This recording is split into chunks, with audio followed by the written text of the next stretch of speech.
Hello नमस्कार दोस्तों, स्वागत है आप सभी का आपके अपने यूट्यूब चैनल एचएससी पैरामाउंट में। दोस्तों आज के हमारे वीडियो का टॉपिक है इंस्पेक्शन ऑफ डीजल जनरेटर।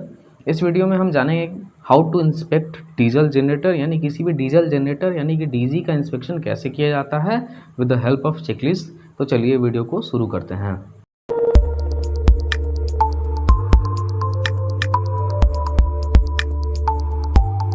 दोस्तों अगर हम डीजल जनरेटर के इंस्पेक्शन चेकलिस्ट को देखें तो सबसे टॉप में है नेम ऑफ साइट, यानी जो भी हमारे साइट का नाम है उसको यहाँ पे हमको मेंशन कर देना है। नेक्स्ट है एरिया या लोकेशन, यानी जो भी एरिया जिस लोकेशन पे डीजी को रखा गया है जहाँ पे इंस्पेक्शन को हम कंडक्ट कर रहे हैं उस लोकेशन को यहाँ पे मेंशन कर देना है। नेक्स्ट है डेट, यानी जो भी डेट में इंस्पेक्शन कर रहा है उसको उस डेट को मेंशन करना है।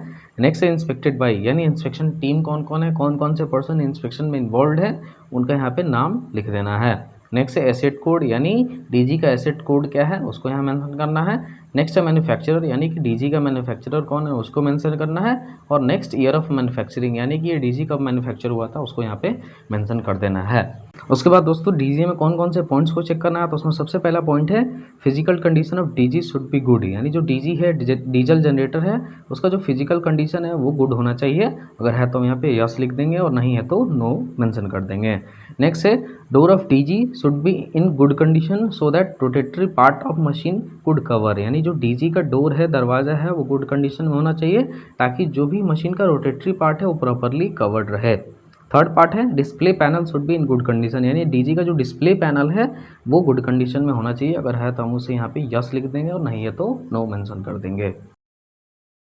नेक्स्ट फोर्थ पॉइंट है दोस्तों emergency stop button should be mushroom headed with red colour, यानी जो डीजी का इमरजेंसी स्टॉप बटन हो वो मशरूम हेडेड होना चाहिए with red colour.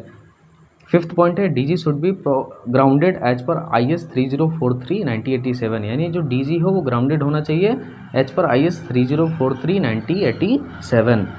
Next six point है दोस्तों power supply panel provided with ELCB, RCCB और MCB, यानी जो पावर सप्लाई पैनल हो वो सारा जो इलेक्ट्रिकल रूटिंग वो सबके सब ELCB, RCCB या MCB के थ्रू होने चाहिए। सेवन्थ पॉइंट है spark arrester should be installed if DG is operating in flammable atmosphere, यानी डीजी को अगर हम फ्लेमेबल एटमॉस्फेयर यानी कि किसी केमिकल प्लांट से रिफाइनरी में ऑपरेट कर रहे हैं तो उसमें स्पार्क अरेस्टर लगा होना चाहिए। एट्थ पॉइंट है diesel tank should be free from leakage, यानी डीजी का जो डीजल टैंक है वो लीकेज फ्री होना चाहिए, यानी उसमें किसी भी टाइप का लीकेज नहीं होना चाहिए। नाइन्थ पॉइंट है दोस्तों DG should be keep on aggregate और ग्रेवल स्टोन, यानी जो डीजी हो वो एग्रीगेट या ग्रेवल स्टोन के ऊपर रखा होना चाहिए। टेंथ पॉइंट है कीप CO2 और BC पाउडर फायर एक्सटिंग्विशर और सैंड बकेट नियर डीजी, यानी CO2 या BCP टाइप फायर एक्सटिंग्विशर या सैंड बकेट डीजी के पास में होना चाहिए। 11th पॉइंट है fitness and pollution certificate should be taken from competent authority, यानी डीजी का जो फिटनेस सर्टिफिकेट और पोल्यूशन सर्टिफिकेट वो कॉम्पिटेंट अथॉरिटी से टेकन होना चाहिए। 12th पॉइंट है DG operated by competent person, यानी डीजी जो हो वो कॉम्पिटेंट पर्सन के द्वारा ही ऑपरेट किया जाना चाहिए, यानी कि डीजी ऑपरेटर के द्वारा ही ऑपरेट किया जाना चाहिए।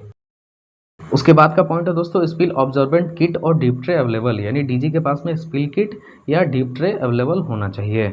14th पॉइंट है दोस्तों इंसुलेटेड रबर मैट अवेलेबल, यानी डीजी के सामने इंसुलेटेड रबर मैट अवेलेबल होना चाहिए। और सबसे लास्ट चेकलिस्ट में देखें तो दोस्तों है इंस्पेक्शन बाय पीएनडम, यानी जो पर्सन पीएनडम से इंस्पेक्शन करेगा उसका नेम एंड सिग्नेचर, और जो पर्सन EHS डिपार्टमेंट से इंस्पेक्शन करेगा उसका नेम और सिग्नेचर यहाँ पे मेंशन होगा।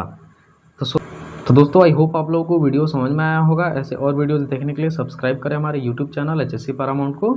जल्दी मिलते हैं अगले वीडियो में। Thank you for watching.